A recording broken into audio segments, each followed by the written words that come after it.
Sir जी,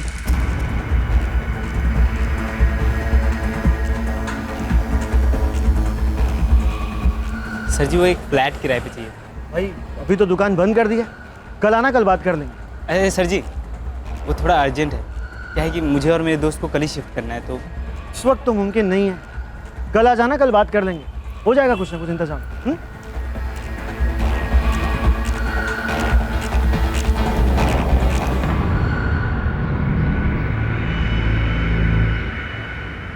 दिल्ली की सड़कों को चीरते हुए बाइक पर सवार ये दो युवक अनिल और उमेश, इनकी दोस्ती सिर्फ 6 महीने पुरानी थी। अनिल नया नया दिल्ली आया था उस मौके की तलाश में जिससे वो अपनी जिंदगी की बाइक चला सके फुल स्पीड में।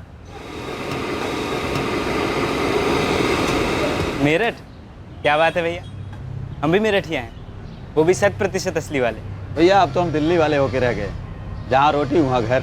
बात तो पते की कर रहे हैं, जहाँ रोटी वहाँ घर। हम भी रोटी और घर की तलाश में आए हैं दिल्ली। मेरठ में करते क्या थे आप? मजदूरी, जान लड़ा देते थे मेहनत, लेकिन हाथ कुछ नहीं बचता था। सोचा क्यों ना दिल्ली को आजमाया जाए, तो आगे दिल्ली। यहाँ दुगनी मेहनत करेंगे, कि गरीब के पास यही तो एक हथियार होता है भाई। अब आपने पते की बात कही, गरीब का सबसे बड़ा हथियार मेहनत ही तो है। मजदूरी में 2 पैसा कम मिले भैया चलेगा, लेकिन काम रोज होना चाहिए, उनसे खाली नहीं बैठा जाता। भैया खाली दिमाग तो शैतान का कारखाना होता है, और हम कहते हैं खाली हाथ तो उससे भी ज्यादा खतरनाक। वैसे इन हाथों को लेकर काम हो तो बताइएगा जरूर। एक काम है, कर पाओगे? अरे हाँ हाँ करेंगे, बिल्कुल करेंगे। कोई और कर पाएगा तो हम क्यों नहीं कर पाएंगे। मैं एक मोबाइल की दुकान में काम करता हूँ, वहाँ पे जो हमारे सेठ है ना, उन्हें एक साफ सफाई करने वाले की ज़रूरत है। साफ सफाई का काम कर पाओगे? हाँ हाँ बिल्कुल सफाई से करेंगे। काम काम है और आराम हराम है। अनिल कुमार नाम है हमारा, मेरठ से हैं हम। मेरा नाम उमेश है, तो चले काम पर?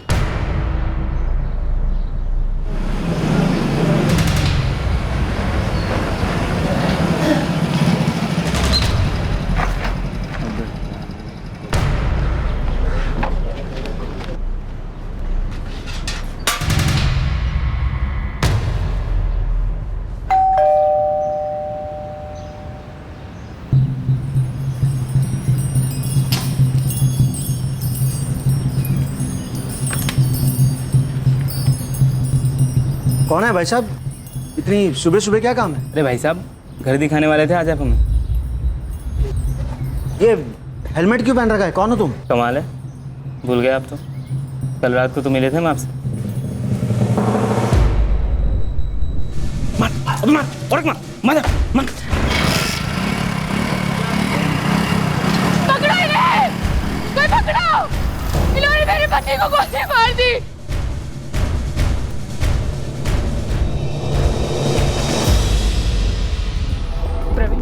कहाँ जा रहे हैं आप?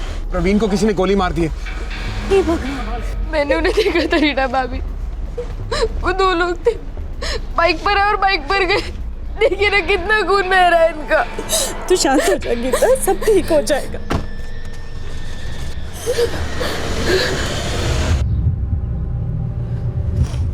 प्रवीण चौहान जी, इनके बड़े भाई विवेक चौहान उन्हें हॉस्पिटल लेकर गए हैं। मैं मिसेस रीता विवेक चौहान, प्रवीण की भाभी। कौन से हॉस्पिटल?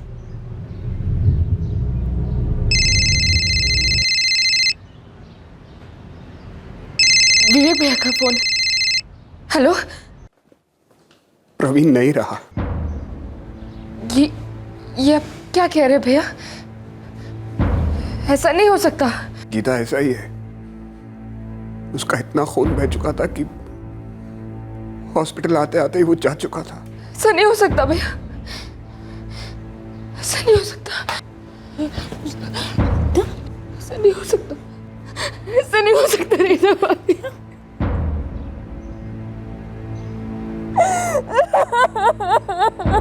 मम्मा क्या हुआ, तुम रो क्यों रहे हो मामा?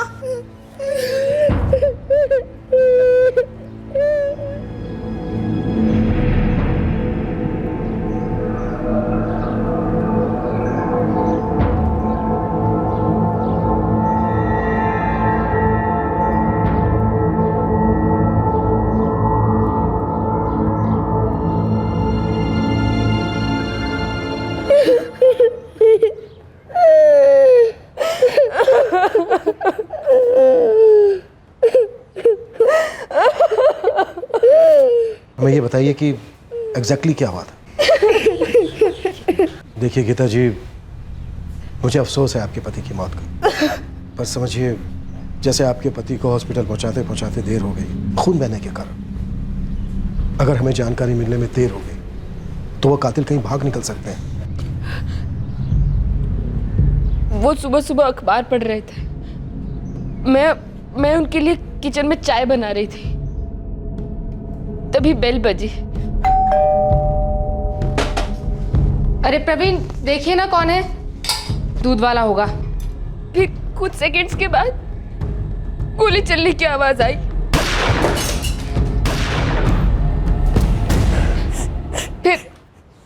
फिर वो लोग बाहर भागे। चेहरा देखा था आपने? 2 लोग थे, जिसमें से एक ने हेलमेट पहना हुआ था। जिसने गोली चलाई उसने मरून रंग की शर्ट पहनी हुई थी और उसके पास एक काला बैग भी था। फिर वो दोनों बाइक पर भाग गए। पकड़ो इन्हें! कोई पकड़ो! इन्होंने मेरे पति को गोली मार दी। फिर मेरे जेठ जी विवेक भैया, हमारे पड़ोसी पवन जी और अविनाश जी आ गए। तब तक बहुत खून बह चुका था। जी, अविनाश त्रिपाठी मेरे हस्बैंड है और वो इस वक्त घर पर नहीं है, हॉस्पिटल गए हैं विवेक जी और पवन जी के साथ। कुसुम जी, आपके घर के बाहर का सीसीटीवी फुटेज चाहिए। जी, मैं मेरे बेटे को उठाती हूँ, वही ये सब जानता है। प्लीज़ ज़रा जल्दी कीजिए सर। 5 मिनट में यहाँ का सीसीटीवी फुटेज मिल जाएगा। ये कुसुम त्रिपाठी का घर है, उसका बेटा ट्रांसफर कर रहा है। तुम सीसीटीवी फुटेज चेक करो, मैं हॉस्पिटल जाता हूँ। सर। गोलियों ने हार्ट रिबकेज को बुरी तरह छलनी कर दिया है। हमें वहाँ से 3 गोलियों के शेल्स बरामद हुए। जी हाँ, तीनों गोलियां बॉडी से मैंने ही निकाली और सारी गोलियां पॉइंट ब्लैंक रेंज से चलाई गई थी। सर, पिस्तौल यूज हुई है? Yes inspector. कट्टा नहीं है।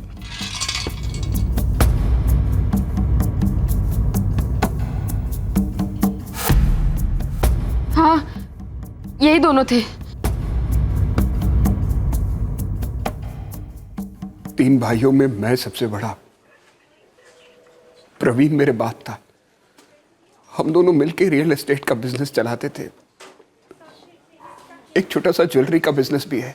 आपने कहा 3 भाई हैं। कपिल, वो सबसे छोटा है, उसका अपना अलग बिजनेस है। आपके भाई प्रवीण को किसी से कोई खतरा था?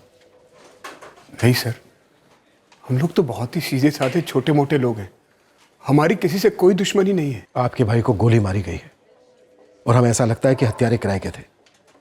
सीधे साधे छोटे मोटे लोगों के साथ ऐसा नहीं होता है विवेक जी। सर, मेरी तो कुछ समझ में नहीं आ रहा है, कोई प्रवीण के साथ ऐसा क्यों करेगा?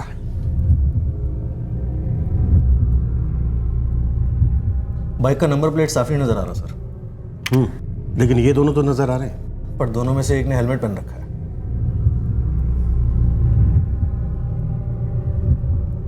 प्रवीण चौहान की वाइफ गीता बता रही थी कि मरून रंग की शर्ट पहनी हुई थी और हाथ में काला बैग था। ये शक्ल और बॉडी से कोई 20-21 के आसपास लग रहे हैं। सर, गीता ने कंफर्म किया है, यही दोनों थे। प्रवीण चौहान का प्रॉपर्टी के साथ साथ ज्वेलरी का भी बिजनेस था और छोटा भाई साथ में नहीं रहता, कपिल चौहान।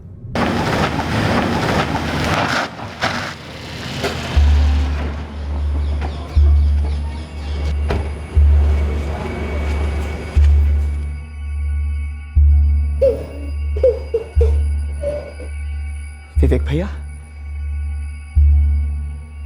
प्रवीण भैया कहाँ है? बॉडी अभी पोस्टमार्टम रूम में, कह रहे 3-4 घंटे बाद मिलेगी। माँ, कब हुआ ये? आज सुबह 7:30 के आसपास।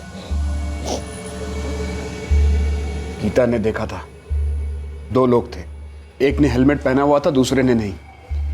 दूसरे ने फायरिंग की। भैया, लेकिन ये दोनों थे कौन? अगर मुझे पता होता तो मैं यहां बैठा होता कपिल। मेरे कहने का मतलब ये था कि उन दोनों के बारे में पुलिस क्या कह रही है? पुलिस कह कुछ नहीं रही है, बस पूछ रही है, हजारों सवाल पूछ रही है। तुमसे भी पूछेगी।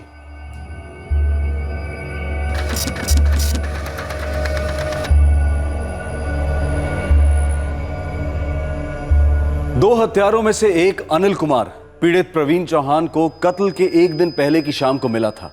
एक फ्लैट अर्जेंटली किराए पर लेने की बात हुई थी। सर जी, वो एक फ्लैट किराए पे चाहिए था। अभी तो दुकान बंद कर दिया, कल आना, कल बात कर लेंगे। और दूसरी सुबह अनिल के साथी उमेश ने प्रवीण को गोली मार दी थी। क्या कारण था इस कत्ल का? क्या यह प्रवीण का कोई निजी मामला था या फिर चौहान खानदान के अंदर की कोई बात थी? काफी उतार चढ़ाव के बाद इन्वेस्टिगेशन जाकर इस मर्डर के कारण तक पहुंच पाई, पर वो भी सिर्फ कारण के साए तक। कत्ल का कारण और कत्ल करने वाला घने अंधेरे में छुपा था। सुराग पर सुराग मिलते जा रहे थे, लेकिन अंधेरे पर से पर्दा हटने का नाम ही नहीं ले रहा था। नहीं सर, कोई दुश्मनी नहीं थी। 3 गोलियां मारी गई हैं आपके हस्बैंड को गीता जी। क्यों क्यों मार डाला प्रवीण को? अभी तो हमें इस बारे में कुछ नहीं पता है, लेकिन हाँ, बहुत जल्दी हम पता लगा लेंगे। अगर आप थोड़ी सी कोऑपरेशन और देती हैं तो। मैं और क्या बता सकती हूँ आपको? प्लीज सोचकर हमें बताइए, प्रवीण जी की अंदर से बाहर से किसी के साथ कोई दुश्मनी, धमकी, खतरा, गुस्सा या नाराजगी या ऐसा ही कुछ? अगर ऐसा कुछ भी होता तो मैं आपको बहुत पहले बता चुकी होती सर। मैं भी जानना चाहती हूँ कि वो 2 लोग कौन थे जिन्होंने प्रवीण को मार डाला। आखिर प्रवीण ने क्या बिगाड़ा था किसी का? मकान अलग है हमारे, लेकिन घर एक ही है समझो। बहुत ही करीबी रिश्ता था हम भाइयों का और फैमिलीज का भी। आप दोनों भाई बहुत करीब थे, साथ में रहते थे, काम भी साथ में करते थे, लेकिन आपका छोटा भाई आपके साथ नहीं रहता। हाँ, वो अलग रहता है। बिजनेस भी साथ में नहीं है? उसका बिजनेस भी अलग है। ऐसा क्यों? क्यों? बस है, उसका अपना बिजनेस है, अलग रहता है। सब लोग अपना अपना रास्ता चुनते हैं, अपने अपने रिश्ते बनाते हैं। अक्सर बने बनाए रिश्ते टूट जाते हैं। प्रॉपर्टी भाइयों के बीच दरार डाल देती है। हम भाइयों के बीच प्रॉपर्टी को लेकर कभी कोई झगड़ा नहीं हुआ। आपकी प्रॉपर्टी या फिर ज्वेलरी के बिजनेस में किसी के साथ कोई दुश्मनी, पैसों को लेकर अनबन, कोई लेनदार या जी नहीं। इतनी जल्दी जी नहीं? क्या? मेरा सवाल खत्म होने से पहले आपका आ गया जी नहीं। मुझे ऐसा क्यों लग रहा है कि आप इस जवाब के साथ पहले से तैयार थे? सर, जवाब मैं जानना चाहता हूं, वो भी जल्द से जल्द, कि मेरे भाई को किसने मारा और क्यों। और आपके अलावा इन सवालों के जवाब और कोई नहीं दे सकता। गुनाह है? अपना खुद का बिजनेस शुरू करना गुनाह है? बिल्कुल नहीं, लेकिन गुनाह तो हुआ है। आपके एक भाई का कत्ल हुआ है।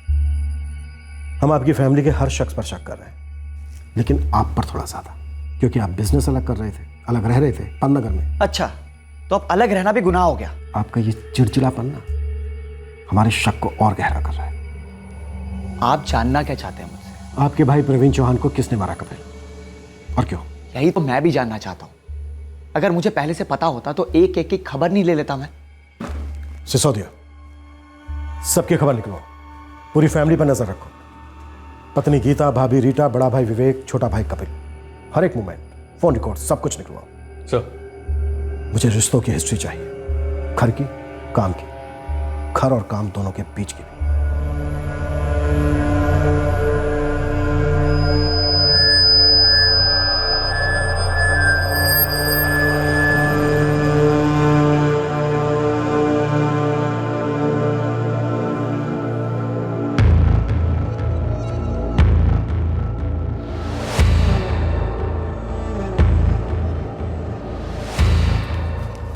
अबे जी चाचू, मैं कुछ ज़रूरी काम से कुछ दिनों के लिए शहर के बाहर जा रहा हूँ, जल्दी लौट आऊँगा। ख्याल रखना अपना। ठीक है।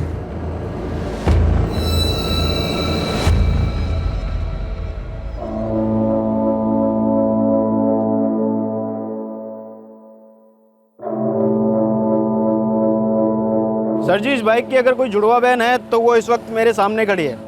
आँख, कान, हाइट, बॉडी एकदम सेम टू सेम। कहाँ खड़ी है? दिव्या नगर पार्किंग लॉट में। अटेंडेंट से पूछा तो वो बोलता है कि 3 दिन से हिली नहीं है यहाँ से।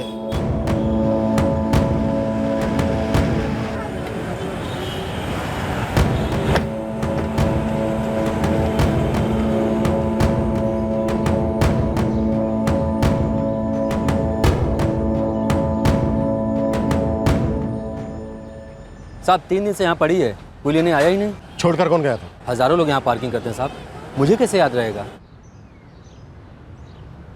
तेरे इन सीसीटीवी कैमरे को सब याद होगा। जी साहब।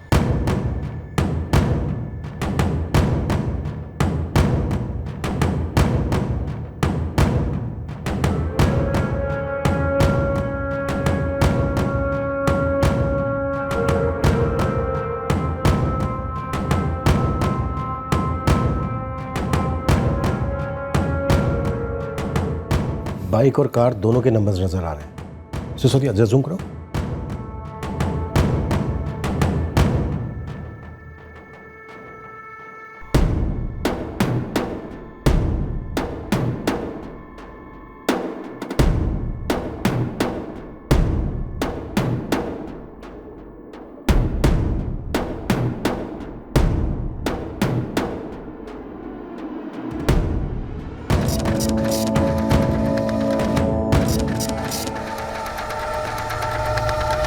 सिसोदिया, कार और बाइक दोनों के मालिकों को उठा लेते।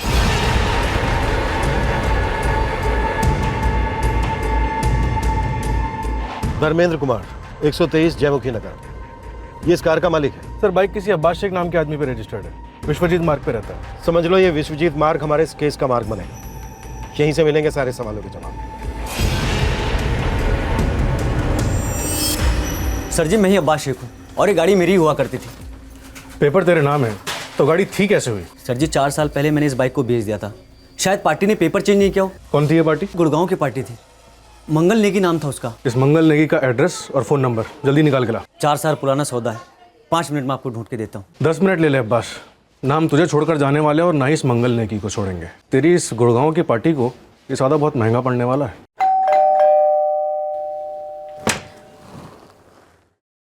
जी धर्मेंद्र कुमार है घर पे? जी है, पर बात क्या है? हाँ जी, ये गाड़ी तो मेरी ही है सर, लेकिन ये दिव्या नगर की पार्किंग में क्या कर रही है ये मुझे समझ में नहीं आ रहा है। लेकिन आपकी बात मेरी समझ में नहीं आ रही है। आपकी कार दिन में रात में कहाँ होती है, क्यों होती है, ये आपको पता नहीं होता।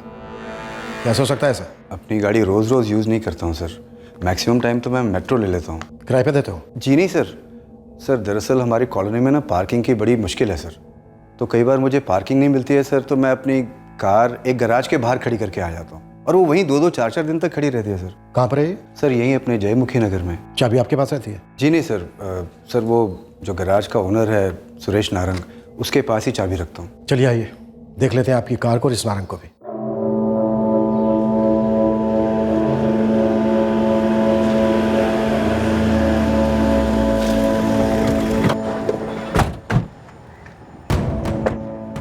सर यही है मेरी कार। सुरेश नारंग नाम है ना गैरेज के मालिक का? जी जी। अपने सेठ को बुलाओ। जी नारंग सेठ तो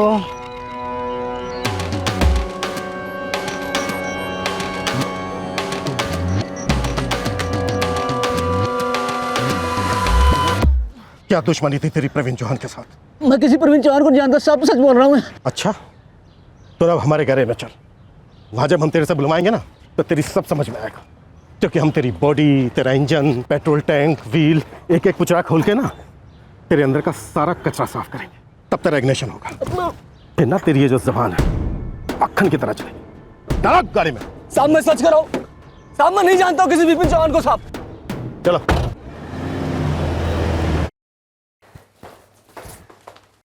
सर इस गुड़गांव वाले मंगल नेगी ने अपनी बाइक चोरी होने की कंप्लेंट दर्ज करवाई थी।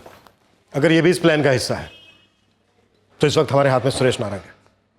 अब 2 और 2 4 होने में ज्यादा टाइम नहीं लगेगा सिसोदिया।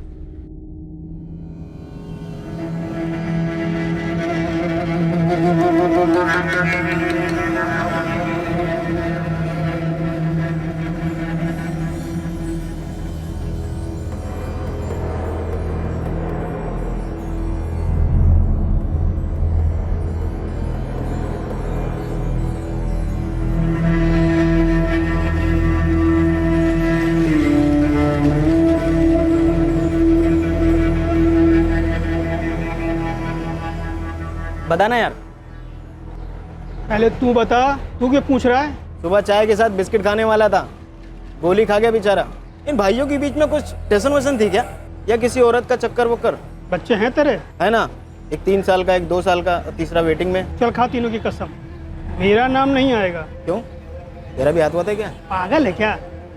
बस ऐसे ही सुना था, वही बता रहे हैं। चल खा अपने बच्चों की कसम। अरे यार ले, खा ली बच्चों की कसम। अब बता दे प्रवीण चौहान को ठोकने वाले का नाम।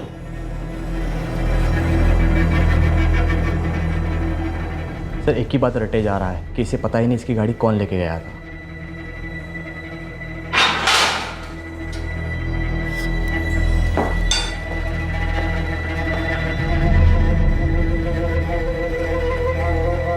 देख, अभी तक ना हमने तुझे सिर्फ सहलाया है, तेरी मालिश नहीं की। और यकीन मान, यहां पर आज तक हमने जिसकी भी मालिश की है ना, हमेशा वो पछता है कि काश मैंने सहलाने पर ही सब कुछ सच बोल दिया होता। पता है क्यों? क्योंकि हमारी मालिश ना बहुत स्पेशल होती है। होती तो एक बार है, पर ओए होए होए दर्द सालों तक रहता है। साहब वो मेरा एक दोस्त है, वो मुझसे गाड़ी मांग कर ले रहा था एक दिन के लिए, तो साहब मैंने उसे वाली गाड़ी दी थी, वो धर्मेंद्र साहब वाली। कौन है दोस्त? सर उसका पुलिस रिकॉर्ड है, हिस्ट्री शीटर है वो। नाम बोल। करण राणा साहब, नोएडा में रहता है। प्रवीण चौहान से क्या कनेक्शन था उसका? सर मैं सच कर रहा हूँ, मैं प्रवीण चौहान को नहीं जानता सर। प्रवीण चौहान का मर्डर हुआ है साहब, लेकिन वो करण तो बोल कर गया था कि वो कोई गलत काम नहीं करेगा गाड़ी से। गलत काम तो हुआ है और तू भी इसमें शामिल है। चल। एक कत्ल में एक कार और एक बाइक इस्तेमाल हुई। कार किसी और की थी और बिना परमिशन के इस्तेमाल हुई थी, और बाइक चोरी की थी। सुरागों का खाता दो हत्यारों की सीसीटीवी फुटेज से खुला। अब पुलिस की गिरफ्त में एक गैराज का मालिक था जिसने कार एक हिस्ट्री शीटर को दी थी। सुरागों का कारवां तो बनता जा रहा था, लेकिन साजिश का डेरा अभी बहुत दूर था। सबसे अहम सवाल था कि 8 अक्टूबर की सुबह उन दो युवकों ने प्रॉपर्टी डीलर प्रवीण चौहान पर गोली चलाकर उसकी हत्या क्यों की।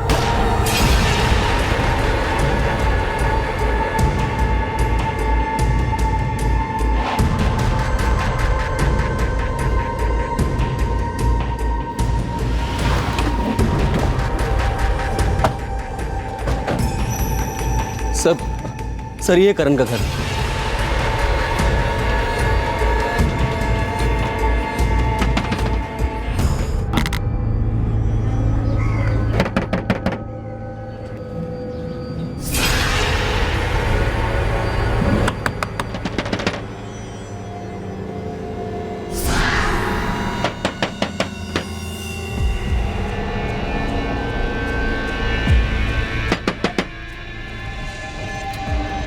सर वो देखिए।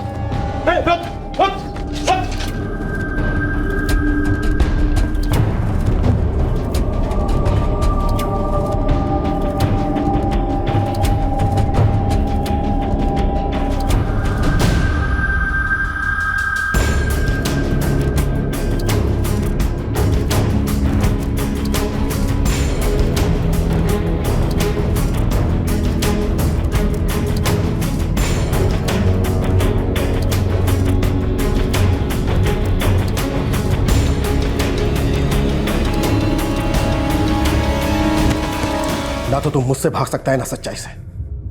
बेहतर होगा कि अपनी इज्जत का हथियार डाल दे। सर जी मैं सच्ची कह रहा हूँ, मुझे कुछ नहीं पता। मुझे सुरेश नारंग ने कहा 2 आदमियों का इंतजाम करने के लिए, मैंने बस वही किया था। मुझे नहीं पता ये प्रवीण चौहान कौन था साहब। वो कहता है उसने तुझे गाड़ी दी। सर जी नहीं सुना, कसम से।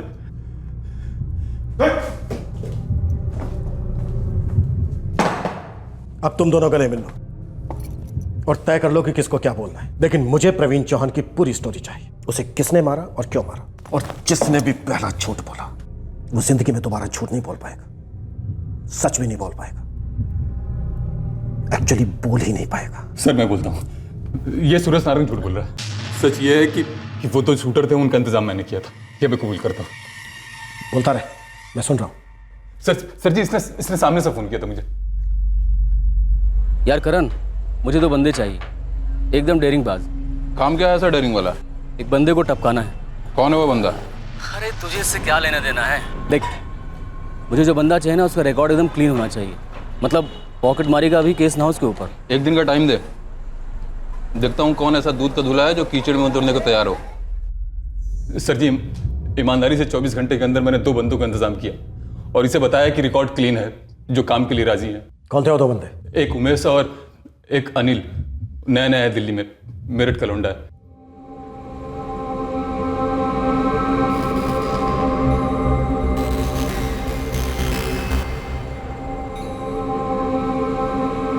काम कुछ ज्यादा नहीं है, एक बंदे का काम तमाम करना है, मर्डर करना है।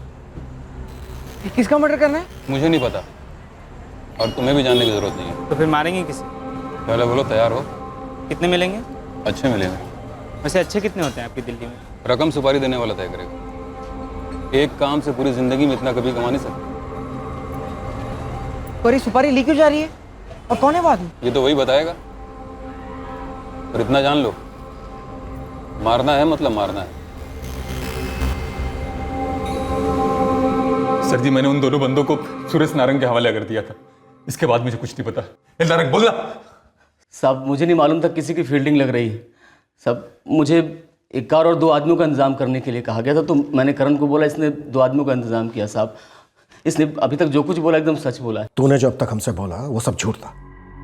बहुत घुमाया तूने, पता नहीं अब भी झूठ बोल रहा है क्या सच? साहब मैंने एक ही झूठ बोला है साहब, बस। और वो क्या? मुझे मालूम था कि किसी प्रवीण चौहान को मारना है, लेकिन ये प्रवीण चौहान कौन बंदा था मुझे कोई आइडिया नहीं था साहब। मतलब तुझे ये मालूम था कि प्रवीण चौहान नाम के किसी आदमी का कत्ल करना है, पर ये नहीं मालूम था कि प्रवीण चौहान कौन है और उसे क्यों मारा जा रहा है? साहब मेरा एक दोस्त है, सब उसने कहा था 2 आदमी और का इंतजाम करने के लिए। ये झूठ बोल रहा है साहब। कार यही लेकर गया था और 2 लौंडों को बंदूक किसी ने दी थी। मैंने कहा था तुम दोनों से कि मुझे कोई चालाकी नहीं चाहिए। तुम दोनों ने इतनी जल्दी खिचड़ी पकानी शुरू कर दी। कोई नहीं, और हम पकाएंगे, और खिचड़ी नहीं कीमा। नहीं साहब, आज रात पूरा थाना हाथ साफ करेगा इन दोनों पर, और ये झूठ बोले या सच कुछ भी सुनने की जरूरत नहीं। साहब जैकी शर्मा को पकड़िए साहब। कौन जैकी शर्मा?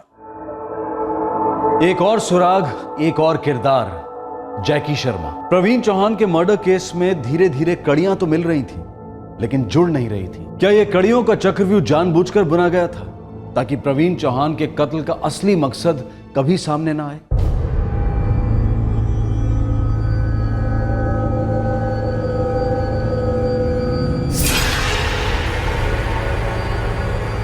एक सुपारी। सुपारी? मारना किसको है? प्रवीण चौहान नाम है। लेकिन मारना क्यों है? पैसा, और क्या। बहुत बड़ी सुपारी है, लाइफ बन जाएगी।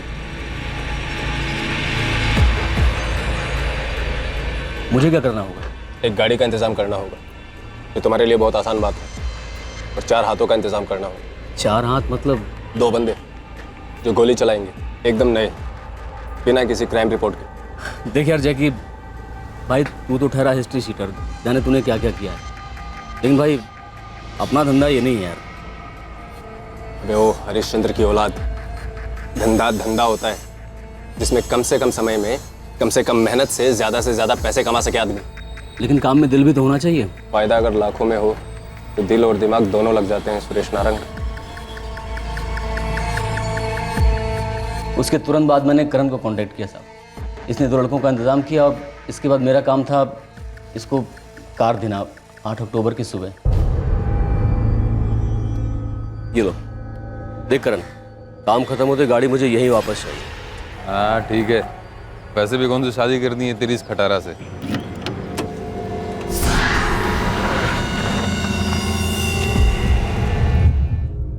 और तू पार्किंग एरिया में इंतजार कर रहा था? हाँ सर जी, अनिल और उमेश मुझे वहीं मिलने वाले थे।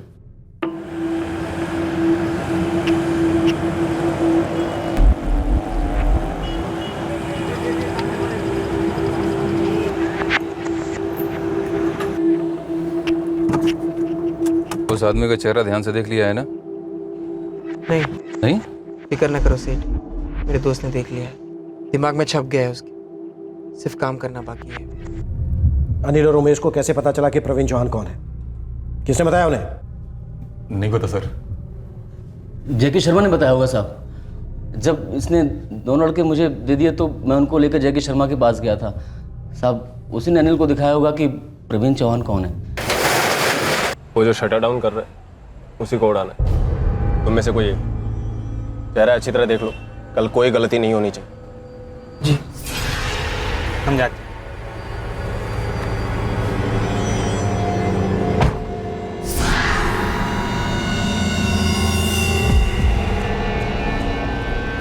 सर जी वो एक फ्लैट किराए पे चाहिए। अभी तो दुकान बंद कर दी, कल आना, कल बात कर लेंगे।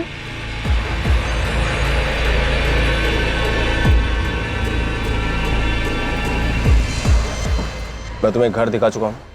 याद है, तुम्हारे दोस्त को आदमी भी दिखा चुका हूँ। कल काम हो जाना चाहिए। किसी भी तरह की कोई गलती हो ही नहीं सकती उमेश, समझे? अपने दोस्त को भी समझा दो।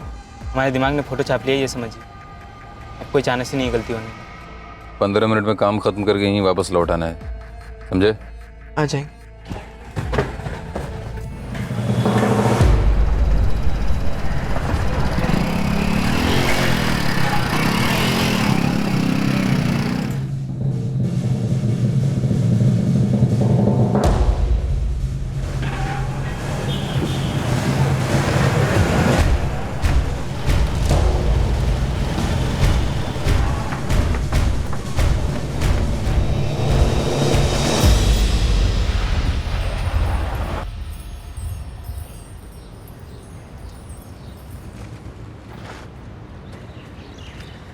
काम हुआ? बोल तो रहे हैं काम हो गया। काम हो गया? एक या दो नहीं, 3-3 गोलियां दागी है उसके सीने में।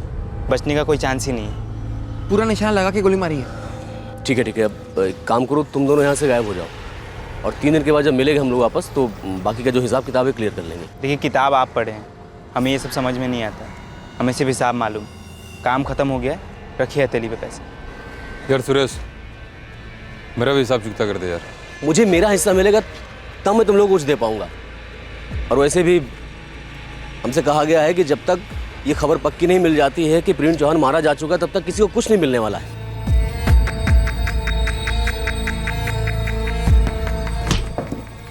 जैकी शर्मा कहाँ है? अनिल और उमेश कहाँ है? नहीं पता सर जी, सच्ची नहीं मालूम। मुझे भी नहीं पता साहब। अब जैकी शर्मा ने कहा था कि वो कुछ दिनों के बाद आएगा मिलने के लिए, लेकिन वो नहीं आया। नंबर बोल जैकी शर्मा का। उसके पास नंबर नहीं साहब, फ़ोन नहीं रखता है वो मेरे गैराज में मुझजसे मिलने आया था और बोला था कि वो वहीं वापस आएगा मिलने के लिए। सिसोदिया, आज का पूरा दिन है, पूरी रात है, सुबह तक कुट्टो दोनों को। और इतना कुट्टो की इस थाने में आज तक किसी की कुटाई हुई ना हो। सर जी अब कुछ नहीं पता, सब कुछ तो बोल चुके हैं हम लोग। साहब सच कह रहे हैं, बस इतना ही पता था साहब प्लीज साहब। अगर ये दोनों सच भी बोले ना तो भी तोड़ो, और जब तक सच का एक एक दिन का एक एक टुकड़ा उगल ना दे, रुकना मत। अब साहब सर जी सुन तो लो, सब बोल दिया सर जी। पूरी मॉडस ऑपरेंडी हमारे सामने है, फिर भी मास्टरमाइंड हाथ नहीं आ रहा है। ये बिना फोन वाला जैकी शर्मा। सर, रेड अलर्ट जारी कर दिया गया है। अगर जैकी शर्मा हिस्ट्री शीटर है तो जल्दी फाइल कहीं ना कहीं से आ जाएगी। अगर जैकी शर्मा नाम का कोई आदमी है और वो हिस्ट्री शीटर है तो ही फाइल आएगी। तो सर, आपको लगता है ये जैकी शर्मा कोई मनगढ़ंत आदमी है? अगर ऐसा होता भी है तो मुझे कोई हैरानी नहीं होगी। ये करण और सुरेश बहुत मजे में खिलाड़ी हैं। हर बार एक ही मुद्दे पर आकर अटक जाते हैं कि इनको नहीं मालूम कि प्रवीण चौहान कौन था, उसे क्यों मारा जा रहा, और ये जैकी शर्मा कहां है। अगर इस जैकी शर्मा का भी कोई मास्टरमाइंड है तो? सर, दोनों की मलिश अच्छे से चल रही है, जल्दी कुछ ना कुछ उगल देंगे। होने को तो बहुत सारे कारण हो सकते हैं। जमीन, इन चौहानों का ज्वेलरी का बिजनेस है, प्रॉपर्टी डीलर्स हैं। जोरू? यस, जोरू। औरत का मामला भी हो सकता है। सर, इस घर में 2 औरतें, प्रवीण की पत्नी गीता और विवेक की पत्नी रीता। इस केस में बहुत कुछ हो सकता है सिसोदिया, और हुआ भी है।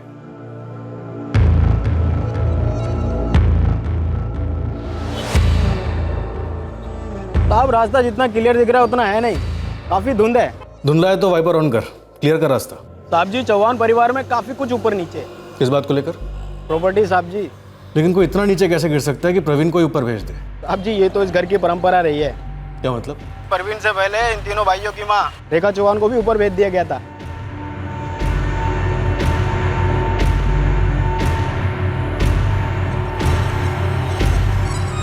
तुझे कैसे पता भेज दिया गया था? सर जी, रेखा चौहान के वक्त भी एक पिस्तौल निकाली गई थी और गोली भी चली। सतपाल नगर थाने में आज भी रिपोर्ट दर्ज है सर जी, रेखा चौहान मर्डर केस। किसने किया था रेखा चौहान का मर्डर? बड़े बेटे विवेक चौहान ने लिया था साहब। फिर तो प्रवीण के मर्डर में भी वही शामिल होगा। होने को तो कुछ भी हो सकता है सर जी, लेकिन क्या फैमिली है, पूरी तरह टेढ़ी मेढ़ी। और क्या बोलना चाह रहा है गोविंद, जल्दी बोल। पता नहीं केस से कितना ताल्लुक है साहब, लेकिन उस घर में कुछ अजीब से रिश्ते हैं। कैसे रिश्ते? जैसे कि जो भाई अलग रहता है, सबसे छोटा कपिल, उसके साथ जो लड़का है अभय। हाँ, कपिल का बेटा? नहीं सर जी, वो कपिल का बेटा नहीं है, वो तो सिर्फ कपिल के साथ रहता है। रहता है? तो फिर इसका बेटा है वो? सर जी वो बड़े भाई विवेक चौहान का बेटा है। सर इस विवेक चौहान को उठाए? अभी नहीं, पहले थोड़ा संभल के पूछताछ करते हैं। सर सुरागों की कमी नहीं रही है। हाँ लेकिन मास्टरमाइंड हमसे कितनी चालाकी से छुप कर बैठा है। हमें उस तक पहुंचना है सिसोदिया, उसके ग्रहवान को पकड़ना है, वो भी उस वक्त जो वो सोच भी नहीं सकता।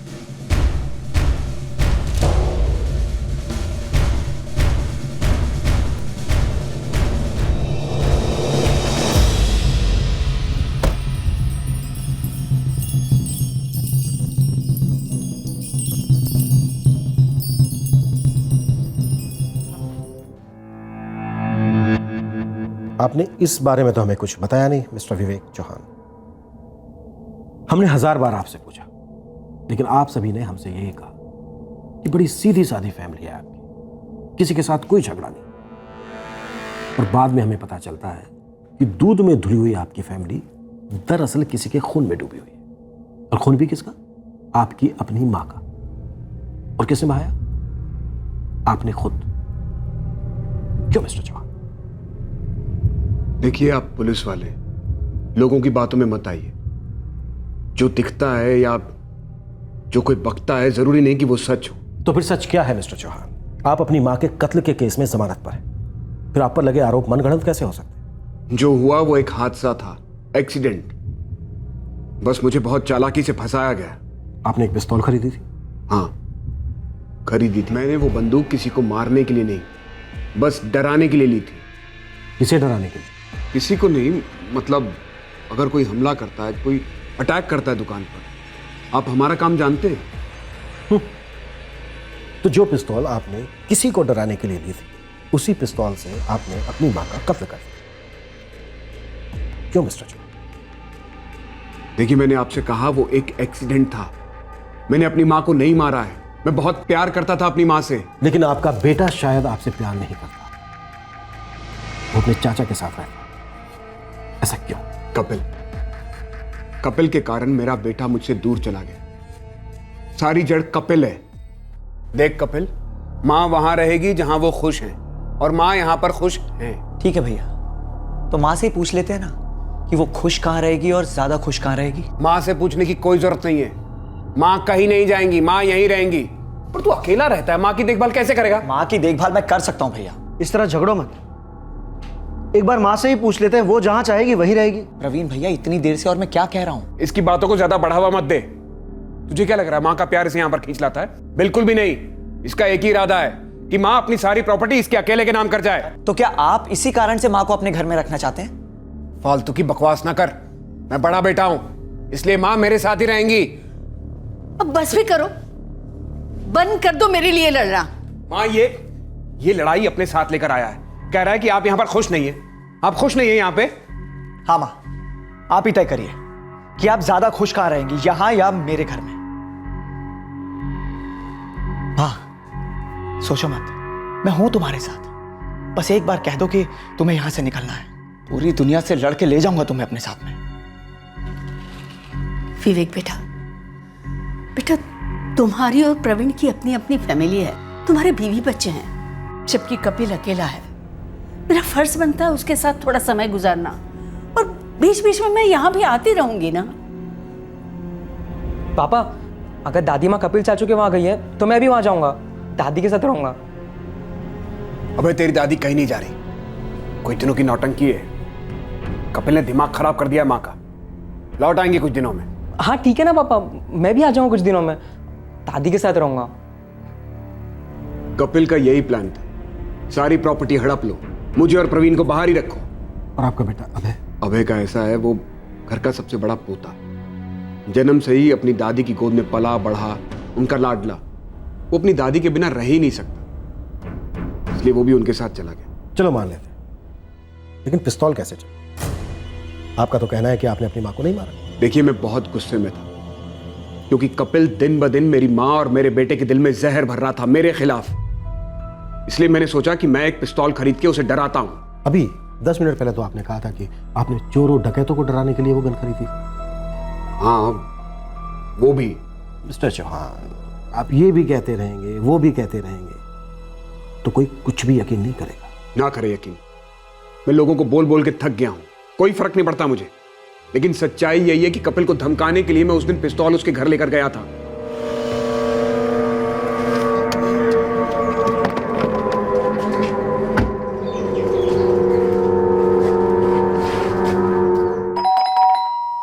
भैया आप जबरदस्ती तो माँ को इस घर से नहीं लेके जा सकते। तो तू जबरदस्ती माँ को यहां पर रोक के भी नहीं रख सकता, तो उन्हें और मेरे बेटे को जबरदस्ती मेरे खिलाफ भड़का भी नहीं सकता। बच्चे को बीच में मत लाइए भैया, साफ साफ बोलिए ना।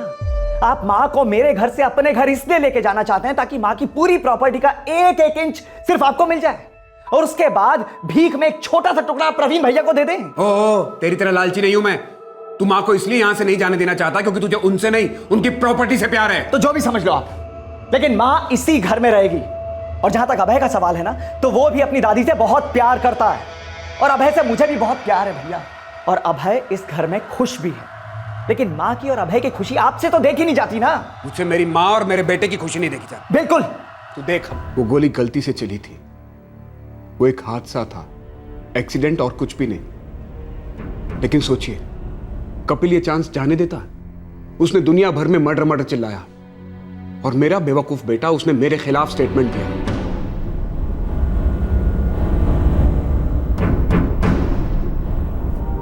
प्रवीण, तू तो जानता है मेरा ऐसा कोई इरादा नहीं था।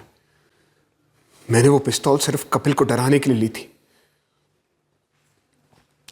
वो गोली गलती से चली। कपिल ने आपके खिलाफ मर्डर का चार्ज लगाया है। कह रहा है कि सिर्फ धमकाना होता तो भरी हुई पिस्तौल क्यों लाते? अरे मैं भूल गया था कि वो पिस्तौल भरी हुई है। प्रवीण, मैं मां को क्यों मारूंगा? मां को? एक बेटा अपनी मां को मार सकता है क्या? नहीं मार सकता, लेकिन एक बेटा अपने बाप के खिलाफ गवाही दे सकता है। अभय ने आपके खिलाफ स्टेटमेंट दिया है। इसी बात का गुस्सा था मुझे। जहर भर दिया है दिलों में कपिल ने। पहले मां के साथ ऐसा किया और अब मेरे बेटे को ही मेरे खिलाफ भड़का दिया है। मैं अगर आज बाहर हूं तो अपने भाई प्रवीण की वजह से। उसी ने मेरी जमानत करवाई, एक अच्छा वकील किया। उसे मालूम था कि मैं बेकसूर हूं। उसे मालूम था कि कपिल क्या गेम खेल रहा है।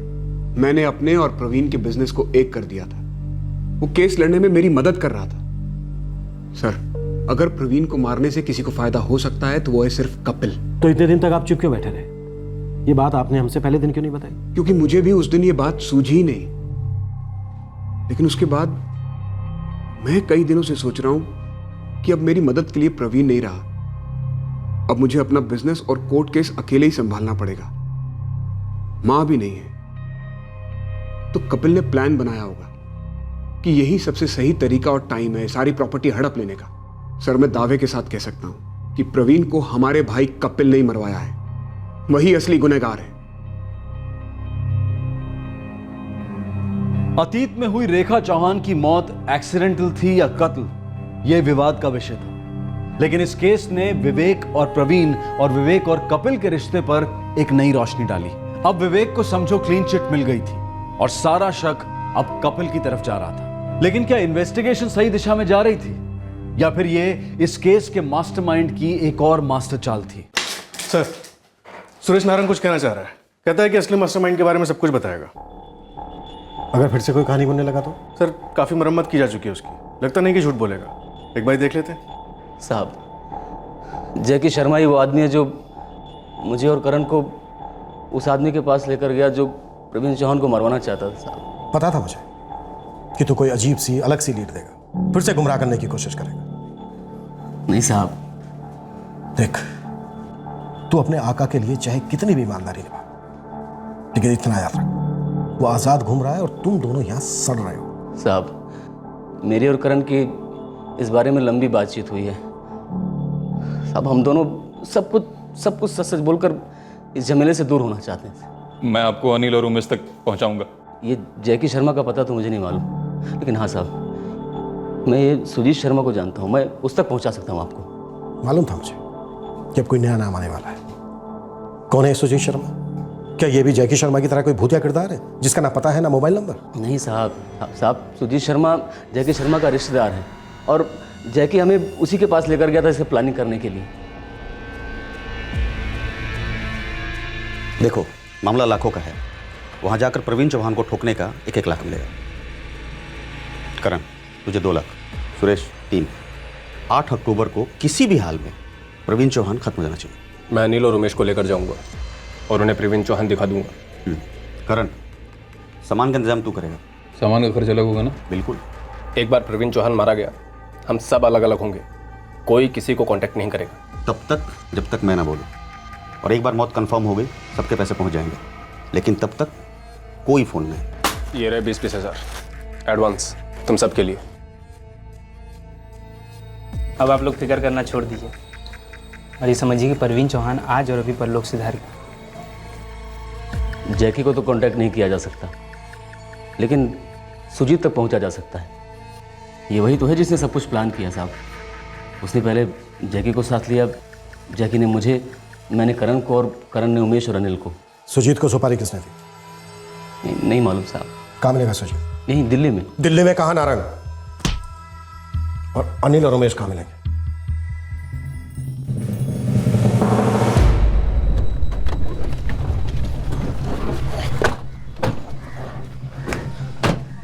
सर वो उधर कोने वाला घर सुजीत का है।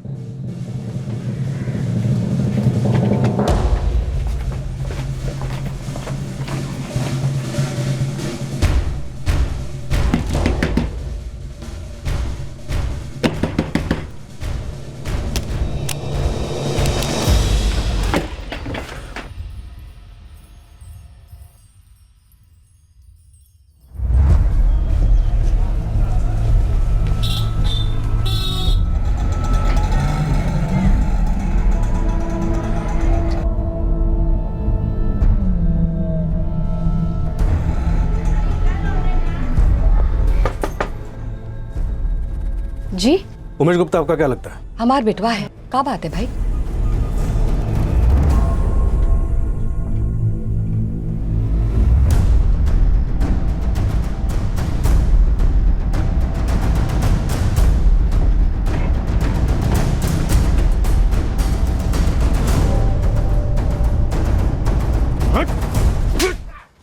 बोल बोल अनिल कहाँ है? बोल। पता नहीं साहब। कुछ तो बताएंगे भी। क्या कर दिया उमेश ने? आपके बेटे ने एक आदमी का खून किया है। बता बता, पिस्तौल कहाँ रखी है? छुपा दी साहब। कहाँ छुपाई है? चल दिखा।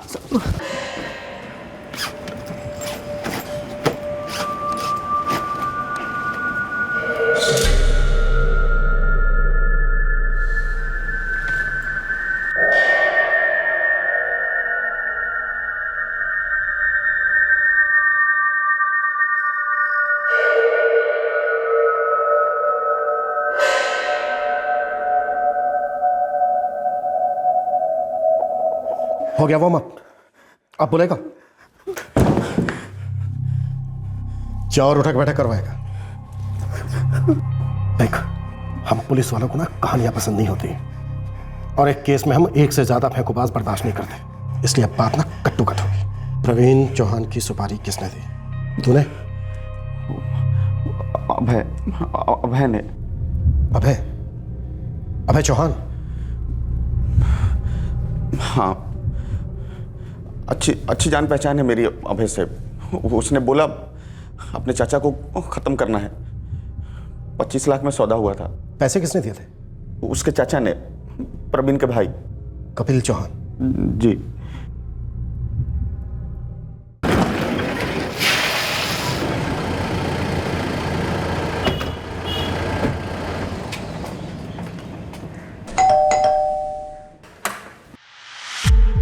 हाँ जी। तुम्हारे कपिल चाचा कहाँ हैं? पता नहीं, बाहर के कुछ काम से। क्यों, क्या हुआ?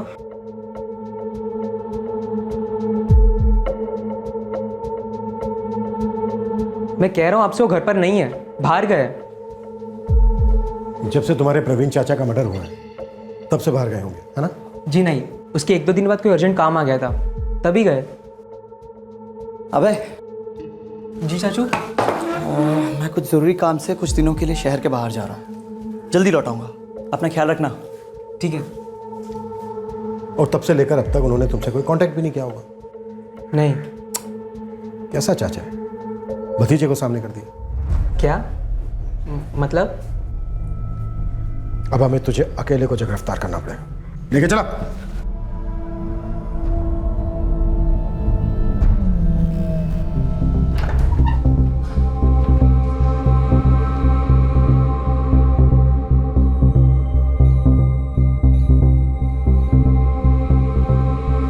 साहब हमारा यकीन करिए साहब, हमारा लड़का अनिल 4 साल से अपना चेहरा नहीं दिखाया। हमें तो मालूम भी नहीं थी कि वो दिल्ली चला गया करके।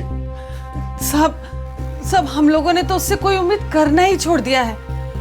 हमें लगा कि वो बाहर आवारागर्दी कर रहा होगा। बात आवारागर्दी से ऊपर जा चुकी है। कत्ल का इल्जाम है उस पर और वो फरार है। अगर वो आप लोगों तक पहुंचता है तो सबसे पहले आप हमें बताएंगे। जी साहब। और एक बात, अगर माँ बाप का प्यार बीच में आता है तो तुम दोनों के और जेल के बीच में कोई नहीं आएगा। चलो। सर एक ही बात कितनी बार बोलूं? प्रवीण चाचू के मर्डर के बाद कपिल चाचू को कुछ अर्जेंट काम से बाहर जाना पड़ा।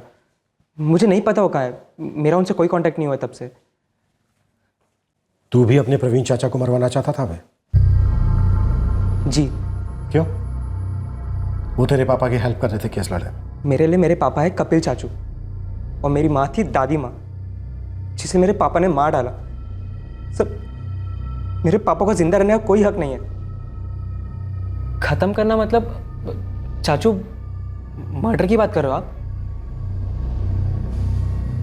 हाँ, मर्डर। हम लोग चुपचाप प्रवीण भैया को जान से मार डालेंगे।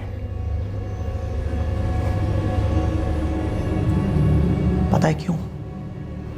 हाँ पता है, क्योंकि वो पापा को सपोर्ट करते हैं। पापा से नफरत करता हूं मैं। उन्होंने मेरी दादी माँ को मारा चाचू। हाँ बेटा, मुझे लगता है ये प्रवीण चाचू भी शामिल थे दादी माँ के मर्डर में। तुम्हें एकदम ठीक लगता बेटा। और तुम्हें पता है इन दोनों ने क्या सोचा था? क्या? इन दोनों ने सोचा था कि एक साथ मिलकर माँ को खत्म करके माँ की सारी प्रॉपर्टी हड़प कर जाते हैं। ऐसे गंदे लोग हैं ये। पैसों के लालच में अपनी माँ की जान ले ली। और अगर इनका बस चले ना तो ये लोग तुम्हारे कपिल चाचू की भी जान ले सकते हैं। चाचू नहीं, ऐसा कुछ नहीं होगा। दादी माँ के बाद एक आप ही तो सब कुछ मेरे हो। और तुम्हारे अलावा मेरा भी कोई नहीं है इस दुनिया में। और इसलिए बेटा हम दोनों को मिलकर एक दूसरे को बचाना होगा। और बेटा जिंदगी में एक वक्त ऐसा आता है जब खुद को बचाने के लिए अगर हमें किसी को मारना भी पड़े ना तो वो सही होता है ना? जी जी चाचू। तो प्लान ये है कि हम दोनों चुपचाप प्रवीण भैया को अपने रास्ते से हटा देंगे। विवेक भैया तो वैसे भी मां के कत्ल के जुर्म में जेल जाने ही वाले हैं। उसके बाद कोई हमारा कुछ नहीं बिगाड़ पाए। अबे तुम किसी ऐसे आदमी को जानते हो जो हमारा ये काम कर सकता है? हाँ चाचू, एक बंदे को जानता हूँ मैं, वो हमारा काम कर सकता है। सर मैंने सारा जिम्मा सुजीत शर्मा को सौंप दिया था। उसे पैसों का डील कपिल चाचू ने किया। सुजीत ने कर दिया अपना काम जो उसे करना था। और तुम लोगों ने सोचा होगा कि तुम लोग बड़े आराम से रहो। तुझ तक, तेरे कपिल चाचा तक हम लोग कभी पहुंच ही नहीं पाए। सर मैंने वो सब कभी नहीं सोचा। मेरे लिए मेरे दादी माँ की मर्डर का आधा बदला हो चुका है। बस एक बार पापा को जिंदगी भर के लिए जेल हो जाए सर, बदला पूरा हो जाएगा। और जेल में वो अकेले कहाँ रहेंगे? तुम्हारे प्यारे कपिल चाचा भी तो होंगे उनका वहां साथ देने के लिए। और वही क्यों, सुजीत, जैकी, सुरेश, करण, अनिल, उमेश और पता नहीं कौन। हाँ? तुम भी तो होगे वहां। पूरी जवानी नफरत के तेल में उबलते रहे और अब जुर्म का जहर अपने होठों से पी गए, मर्डर में भागीदार बने। अच्छा, बहुत अच्छा करियर बनाया तुमने अभय चौहान।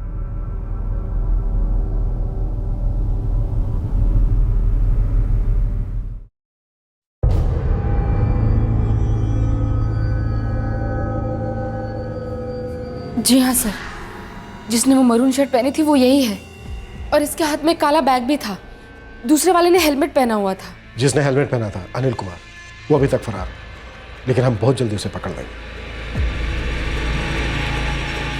सर, क्या वाकई में मेरे देवर कपिल ने मेरे हस्बैंड को मरवाया है? जी, आपका देवर कपिल चौहान और आपका भतीजा अभय चौहान। अभय? पर वो तो बच्चा है। 18 के ऊपर है गीता जी। कपिल अभी तक पकड़ा नहीं गया है और एक और आदमी जो इसमें शामिल था, जैकी शर्मा, वो भी फरार है, लेकिन हम सबको बहुत जल्दी पकड़ लेंगे।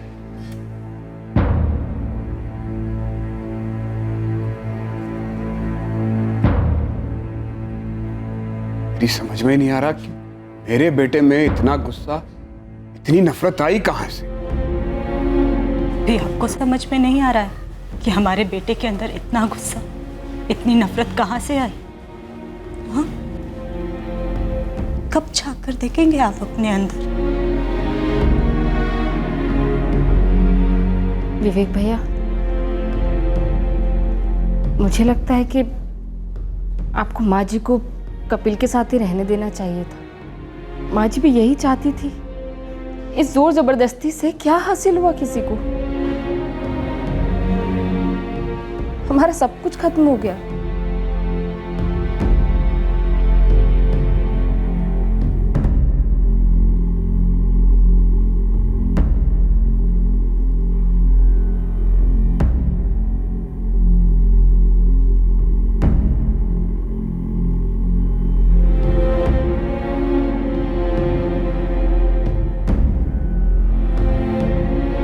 इस षड्यंत्र का मास्टरमाइंड कपिल चौहान और दो अहम किरदार जैकी शर्मा और अनिल कुमार अभी तक पुलिस की गिरफ्त में नहीं आए हैं, लेकिन पुलिस उन्हें गिरफ्तार करने के लिए पूरी कोशिश कर रही है। गिरफ्तार हुए सभी आरोपियों को आईपीसी की धारा 302 के तहत हत्या के लिए, धारा 120 बी के तहत क्रिमिनल कॉन्स्पिरेसी, धारा 34 के तहत कॉमन इंटेंट और आर्म्स एक्ट की धारा 25 और 27 के तहत गिरफ्तार किया गया है। माँ को किस बच्चे के साथ रहना चाहिए, माँ किसकी तरफदारी करेगी, प्रॉपर्टी किसके नाम की जाएगी, ये इनसिक्योरिटी, ये डर, ये गुस्सा, ये जलन, ये सब खून के रिश्तों में बहुत आम सी बात है। हर दूसरे हिंदुस्तानी घर में इस विषय को लेकर चाहे हल्की सी मात्रा में ही सही, लेकिन अनबन जरूर होती है। लेकिन इस अनबन को इस कदर आग देना कि हत्या जैसा संगीन जुर्म अपना फन उठाए, ये आम नहीं है। ये शॉकिंग है, निंदनीय है। फिर हमारे सामने वही सवाल उठता है कि क्या खून के रिश्तों से पैदा हो रहे तनाव का सामना करना दुनिया की दी गई तकलीफों को सहन करने से ज्यादा मुश्किल है? और अगर ऐसा है तो ऐसा क्यों है? इस तरह के और भी एपिसोड देखने के लिए हमारे चैनल को सब्सक्राइब करें और बेल आइकन दबाना ना भूलें।